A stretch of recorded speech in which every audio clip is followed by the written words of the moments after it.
भूमिखंड छद्म वेशधारी पुरुष के द्वारा जैन धर्म का वर्णन, उसके बहकावे में आकर वेन की पाप में प्रवृत्ति और सप्तऋषियों द्वारा उसकी भुजाओं का मंथन।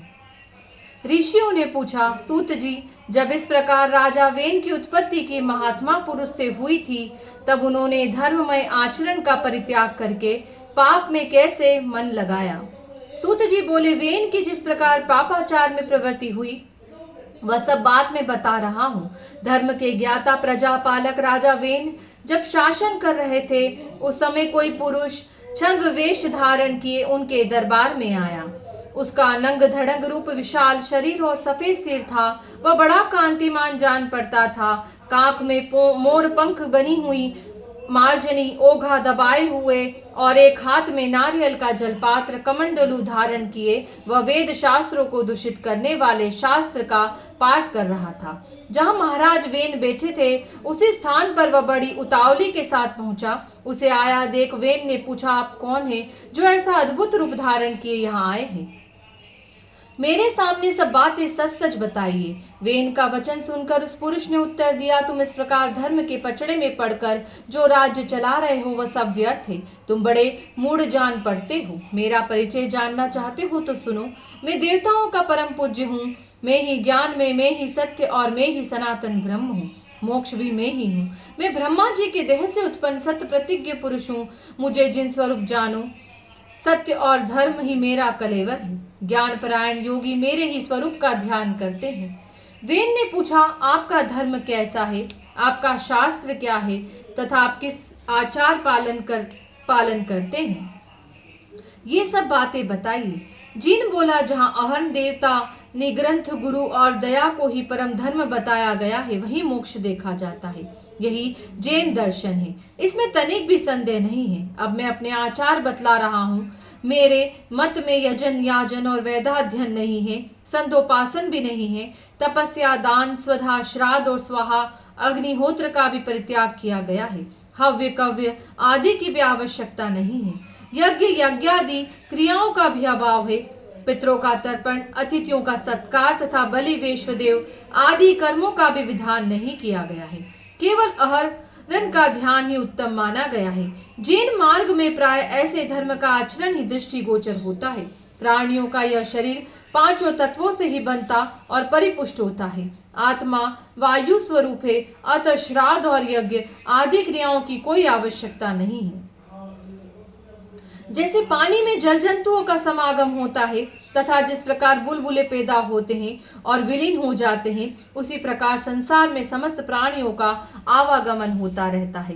अंतकाल आने पर वायु रूप आत्मा शरीर छोड़कर चला जाता है और पंच तत्व पांचों भूतों में मिल जाते हैं। फिर मोह से मुग्ध मनुष्य परस्पर मिलकर मरे हुए जीव के लिए श्राद्ध आदि पारलौकिक कृत्य करते हैं। मोहवश शाह तिथि को पितरों का तर्पण करते हैं। भला मरा हुआ मनुष्य कहाँ रहता है? किस रूप में आकर श्राद्ध आदि का उपभोग करता है? मिष्टान खाकर तो ब्राह्मण लोग तृप्त होते हैं, मृतात्मा को क्या मिलता है? इसी प्रकार दान की भी आवश्यकता नहीं जान पड़ती। दान क्यों दिया जाता है? दान देना उत्कृष्ट कर्म नहीं समझना चाहिए। यदि अन्न का भोजन किया जाए तो इसी में उसकी सार्थकता है। यदि दान ही देना हो तो दया का दान देना चाहिए। दया परायण होकर प्रतिदिन जीवों की रक्षा करनी चाहिए। ऐसा करने वाला पुरुष चांडाल हो या शूद्र, उसे ब्राह्मण ही कहा गया है।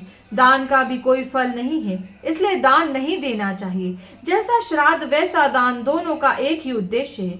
केवल भगवान जिनका बताया हुआ धर्म ही भोग तथा मोक्ष प्रदान करने वाला है, मैं तुम्हारे सामने उसी का वर्णन करता हूँ। वह बहुत पुण्यदायक है। पहले शांत चित्त से सब पर दया करनी चाहिए, फिर हृदय से मन के शुद्ध भाव से चराचर स्वरूप एकमात्र जिनकी आराधना करनी चाहिए, उन्हीं को नमस्कार करना उचित है।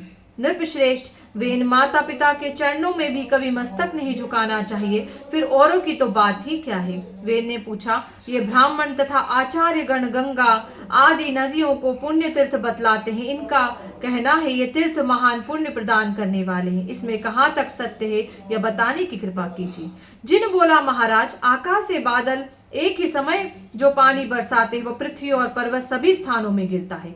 वही बहकर नदियों में एकत्रित होता है और वहां से सर्वत्र जाता है। जाता है। नदियां तो जल बहाने वाली है ही, उनमें तीर्थ कैसा। सरोवर और समुद्र सभी जल के आश्रय हैं। पृथ्वी को धारण करने वाले पर्वत भी केवल पत्थर की राशि है। इनमें तीर्थ नाम की कोई वस्तु नहीं है। यदि समुद्र आदि में स्नान करने से सिद्धि मिलती है तो मछलियों को सबसे पहले सिद्ध होनी चाहिए, पर ऐसा नहीं देखा जाता। राजेंद्र, एकमात्र भगवान जिन ही सर्वमय है, उनसे बढ़कर न कोई धर्म है न तीर्थ। संसार में जिन ही सर्वश्रेष्ठ है, अतः उन्हीं का ध्यान करो, इससे तुम्हें नित्य सुख की प्राप्ति होगी। इस प्रकार उस पुरुष ने वेद, दान, पुण्य तथा यज्ञ रूप समस्त धर्मों की निंदा करके अंग कुमार राजा वेन को पाप के भावों द्वारा बहुत कुछ समझाया बुझाया।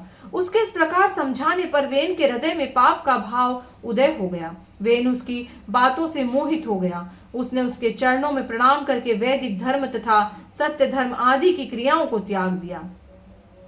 पापात्मा वेन के शासन में से संसार पापमय हो गया। उसमें सब तरह के पाप होने लगे।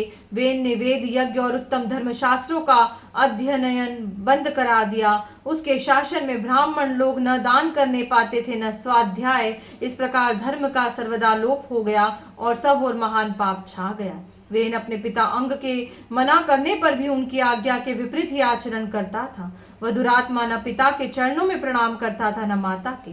वह पुण्य तीर्थ, स्नान और दान आदि भी नहीं करता था। उसके महायशस्वी पिता ने अपने भाव और स्वरूप पर बहुत काल तक विचार किया, किंतु किसी तरह उनकी समझ में यह बात नहीं आई कि वेन पापी कैसे हो गया। तदंतर एक दिन सप्तऋषि अंग कुमार वेन के पास आए और उसे आश्वासन देते हुए बोले, वेन, दुस्साहस न करो, तुम यहाँ समस्त प्रजा के रक्षक बनाए गए हो। यह सारा जगत तुम पर ही अवलंबित है। धर्माधर्म रूप संपूर्ण विश्व का भार तुम्हारे ही ऊपर है। अतः पाप कर्म छोड़कर धर्म का आचरण करो। सप्तऋषियों यो कहने पर वेन हंसकर बोला, मैं ही परम धर्म हूँ और मैं ही सनातन देवता अहरन हूँ। धाता, रक्षक और सत्य भी मैं ही हूँ। मैं परम पुण्यमय सनातन जैन धर्म हूँ। ब्राह्मणों, मुझ धर्म रूपी देवता का ही तुम लोग अपने कर्मों द्वारा भजन करो। ऋषि बोले, राजेंद्र, ब्राह्मण, क्षत्रिय और वैश्य ये 3 वर्ण द्विजाति कहलाते हैं। इन सभी वर्णों के लिए सनातन श्रुति ही परम प्रमाण है। समस्त प्राणी वैदिक आचार से ही रहते हैं और उसी से जीविका चलाते हैं। राजा के पुण्य से प्रजा सुखपूर्वक जीवन निर्वाह करती है और राजा के पाप से उसका नाश हो जाता है। इसलिए तुम सत्य का आचरण करो। यह जैन धर्म सत्युग, त्रेता और द्वापर का धर्म नहीं है। कलयुग का प्रवेश होने पर ही कुछ मनुष्य इसका आश्रय लेंगे। जैन धर्म ग्रहण करके सब मनुष्य पाप से मोहित हो जाएंगे। वे वैदिक आचरण का त्याग करके पाप बटोरेंगे। भगवान श्री गोविंद सब पापों के हरने वाले हैं। वे ही कलयुग में पापों का संहार करेंगे। पापियों के एकत्रित होने पर म्लेच्छों का नाश करने के लिए साक्षात भगवान श्री विष्णु ही कल की रूप में अवतीर्ण होंगे। इसमें तनिक भी संदेह नहीं है। अतः वेन, तुम कलयुग के व्यवहार को त्याग दो और पुण्य का आश्रय लो। वेन ने कहा, ब्राह्मणों, मैं ज्ञानियों में श्रेष्ठ हूँ। विश्व का ज्ञान मेरा ही ज्ञान है। जो मेरी आज्ञा के विपरीत बर्ताव करता है वह निश्चय ही दंड का पात्र है। पाप बुद्धि राजा वेन को बहुत बढ़ बढ़कर बातें करते देख ब्रह्मा जी के पुत्र महात्मा सप्तऋषि कुपित हो उठे। उनके शाप के भय से वेन एक बाबी में घुस गया, किंतु वे ब्रह्मर्षि उस क्रूर पापी को वहां से बलपूर्वक पकड़ लाए और क्रोध में भरकर राजा के बाएं हाथ का मंथन करने लगे। उससे एक नीच जाति का मनुष्य पैदा हुआ जो बहुत ही नाटा, काला और भयंकर था। वह निषादों और विशेषतः म्लेच्छों का धारण पोषण करने वाला राजा हुआ। तत्पश्चात ऋषियों ने दुरात्मा वेन के दाहिने हाथ का मंथन किया। उससे महात्मा राजा पृथु का जन्म हुआ, जिन्होंने वसुंधरा का दोहन किया था। उन्हीं के पुण्य प्रसाद से राजा वेन धर्म और अर्थ का ज्ञाता हुआ।